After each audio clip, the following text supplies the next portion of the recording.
नमस्कार मैत्रिणींनो, राणी क्रिएटिव्ह कॉर्नरमध्ये तुमचे मनापासून स्वागत। तर आज आपण ना स्टिचिंग बरोबर स्टिचिंगचे तर व्हिडिओ मी टाकतेच, म्हटलं आज चला कुकिंगचा पण टाकावा। तर पहा, आज आपण बर्गर बनवणार आहोत। तर त्यासाठी मी एक कांदा घेतलाय मोठा चिरून, त्याचबरोबर मी गाजर घेतलेला आहे। याचं पाणी ना मी पिळून घेतलंय आणि असा पहा छान मोकळा मोकळा झालाय। पाणी पिळल्यानंतर आपल्याला बर्गरसाठी एकदम हे कोरडं लागतं, नाहीतर ओलसरमुळे ना आपला जी स्टफिंग आपण तयार करतो ना ती एकदम ओलसर होते। त्यासाठी ना गाजर आणि बीट घेतलेला आहे ना तो आपल्याला पिळून घ्यायचा, त्यातलं पाणी पूर्ण पिळून घ्यायचे। त्यानंतर मी एक मिरची घेतलेली आहे आणि कोथिंबीर कापून घेतलेली आहे। त्याबरोबर मी पहा हे 4 ते 5 मी बटाटे ना अशा प्रकारे उकडून घेतले होते। व्यवस्थित त्याचे सालं काढून ना छान असे मॅश करून घेतलेत, पूर्ण बारीक करून घेतलेत हातानेच। त्यानंतर पहा मी इथे 1 चमचा मिरची पावडर घेतली, 1 चमचा धना पावडर घेतली आणि अर्धा चमचा चाट मसाला घेतलाय। आणि त्याचबरोबर ही काळी मिरी असते ना ती मी कुटून घेतली बारीक, 4 ते 5 बारीक मी कुटून घेतल्यात त्या काळी मिरी। त्यानंतर मी जिरी पावडर घेतली अर्धा चमचा आणि 1.5 चमचा मीठ घेतले। तर इतके मसाले आहे ना आपले आपल्या आलूसाठी आणि ज्या आपण भाज्या घेतल्यात ना त्यासाठी अगदी पुरते आहेत। तर आता सर्व ना आपल्याला हे मिक्स करून घ्यायचे, जितके आपण मसाले घेतलेत ना ते सर्व एका प्लेटमध्ये मिक्स करून घ्यायचे। आणि आता जो बटाटा पण आहे ना उकडलेला तोही मी त्यामध्ये टाकून घेते आणि सर्व आता आपल्याला पूर्ण हे एकत्र करून घ्यायचे हे सारण। आता सर्व टाकून घेतले हाताने, व्यवस्थित आपल्याला हे पूर्ण सारण एकत्र करून घ्यायचे, म्हणजे व्यवस्थित मसाले वगैरे जे काय आपण टाकले ना ते व्यवस्थित छान एकत्र होईल। तर अशा पद्धतीने पहा आपले स्टफिंग छान तयार झालेलं आहे। आता आपण ना याचे गोळे तयार करून घेऊ। जसं आपण पिठाचा गोळा तयार करतो ना आपण चपाती लाटण्यासाठी, तशाच प्रकारे आपल्याला याचे गोळे करून घ्यायचे आणि असे चपटे करून घ्यायचे हाताने पहा। आणि जर हे सारण ना तुम्हाला ओलसर वाटत असलं ना तर त्याच्यामध्ये तुम्ही कॉर्नफ्लोअर किंवा ब्रेडचा जो चुरा असतो ना आपला तर तो टाकून घेऊ शकता। आणि ब्रेड पण काही वेळेस काय होतं ताज्या असतात त्याच्यामुळे त्याचा चुरा होत नाही, तर ब्रेडचे जे तुकडे करून ना भाजून घ्यायचे थोडे आणि मिक्सरमध्ये बारीक करून घ्यायचे, तर तोही चुरा त्यामध्ये तुम्ही टाकून घेऊ शकता किंवा कॉर्नफ्लोअर पण टाकून अशा पद्धतीने बर्गरची टिक्की बनवून घेऊ शकता। तर चला मी आता हे पूर्ण टिक्क्या बनवून घेते ज्या आपण बर्गरमध्ये ठेवणार आहोत। तर अशा पद्धतीने आपले हे पूर्ण टिक्क्या बनवून झालेल्या आहेत। आता काय करूया आपण ह्या तळून घेऊ। त्या अगोदर आपल्याला एक पेस्ट बनवून घ्यायची, ती आपल्याला कॉर्नफ्लोअर आणि मैद्याची जी पातळ पेस्ट करून घ्यायची। तर त्यासाठी पहा ना मी इथे पाववाटी इथे कॉर्नफ्लोअर घेतलेला आहे आणि त्याच सेम आपल्याला वाटीने मैदा घ्यायचा आहे। तर सेम मापानुसार आपल्याला कॉर्नफ्लोअर आणि मैदा घ्यायचा आहे। आता हे कॉर्नफ्लोअर आणि मैदा मी एकत्र एका वाटीमध्ये टाकून घेतलाय। आता थोडंसं पाणी घालून आपल्याला याची छान पातळ अशी पेस्ट करून घ्यायची।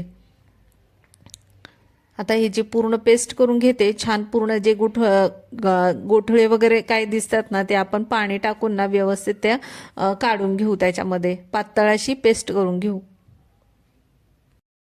आता ही पण आपली पेस्ट तयार झाली।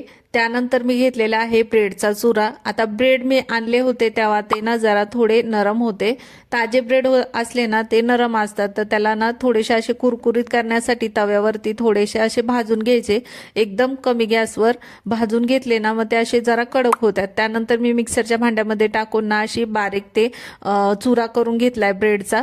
त्यानंतर आता आपण टिक्क्या बनवायला घेऊ आणि तेल पण मी गरम करायला ठेवले आणि पहा मी आता जे आपण पेस्ट करून घेतले होते ना त्याच्यामध्ये आपल्या ह्या टिक्क्या बुडवून घेतल्यात। त्यानंतर ब्रेडमध्ये पण आपल्याला अशा पद्धतीने पूर्ण लावून घ्यायचं, जे आपण ब्रेड क्रम्स घेतलेत ना बारीक ते त्याच्यामध्ये व्यवस्थित लावून घ्यायचे आपल्या टिक्कीला आणि नंतर तळायला घ्यायचं। आणि तळताना पण ना सुरुवातीला मी फुल गॅस ठेवला, नंतर कमी केलेला आहे।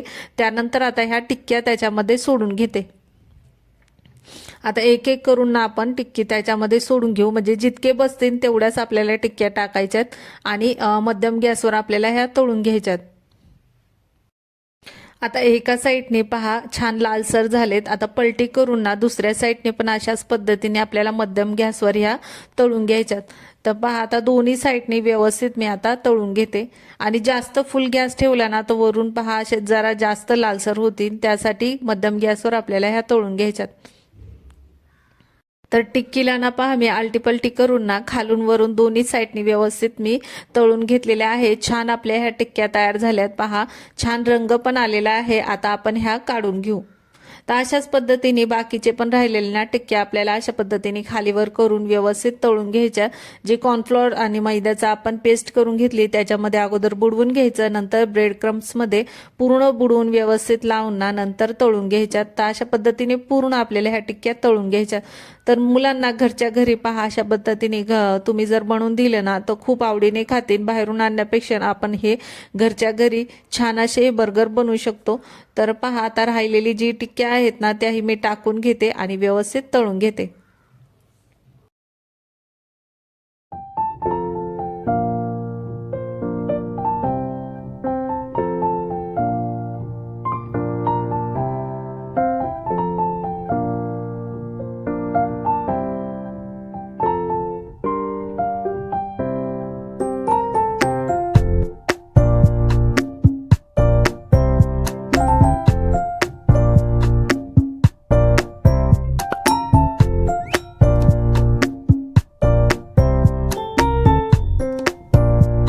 तर अशा पद्धतीने आपले खूप सुंदर असे हे बर्गर तयार झालेले आहे। दिसायला पण वरून खूप सुंदर दिसत होते आणि टेस्ट पण खूप छान होती ह्या बर्गरची। तर पहा मी इथे बर्गर घेतलेले आहेत, जे पॅकेटमध्ये आहे 20 रुपयाला 2 बर्गर येतात आणि बाहेर घ्यायला गेलो तर 100 रुपयाला 1 बर्गर येतो। तर घरच्या घरी आपण हे बर्गर बनवते आणि अगदी सिंपल पद्धत आहे, काही अवघड नाही। तर आता मी जे बर्गर घेतलेत ना ते आपण थोडेसे तव्यावरती हलके गरम करून घेऊ। तर मी आता बटर टाकून घेतलंय तव्यामध्ये, थोडं बटर गरम झालं ना तर त्यावरती ते बर्गर आहेत ते आपण ठेवून घेऊ। आता बर्गर ठेवून घेतले तव्यावरती आणि गॅसची फ्लेम अगदी कमी केलेली आहे। कमी गॅसवरच आपल्याला हे बर्गर छान बटरवरती गरम करून घ्यायचेत। तर पहा आता आपले हे बर्गर आहेत ते छान गरम झालेले आहेत तव्यावरती।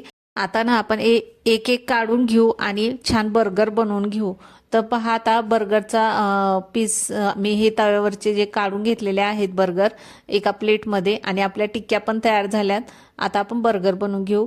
तर सर्वात अगोदर मी टॅमॅटो सॉस लावून घेते त्याच्यावरती। दोन्ही साईडला आपल्या वरच्या आणि खालच्या साईडला दोन्ही याला आपल्याला टॅमॅटो सॉस लावून घ्यायचा आहे।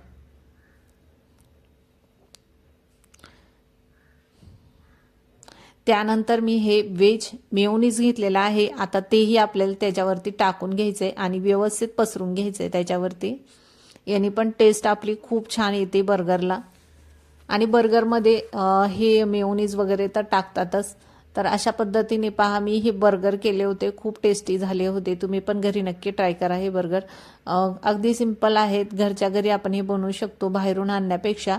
त्यानंतर मी टिक्की ठेवून घेतली, त्याच्यावर एक टॅमॅटोचा पीस ठेवून घेऊ, एक कांद्याचा पीस ठेवून घेऊ।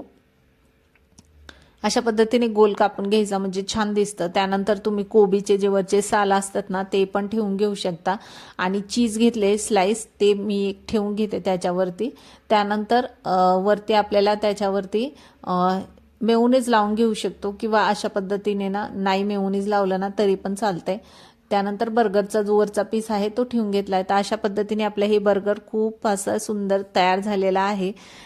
तर पहा तुम्ही पण नक्की बनवून पहा। व्हिडिओ जर आवडला असेल ना तर व्हिडिओला लाईक नक्की करा, शेअर करा, चॅनेलला सबस्क्राईब करा आणि पूर्ण व्हिडिओ पाहिल्याबद्दल तुमचे खूप खूप धन्यवाद।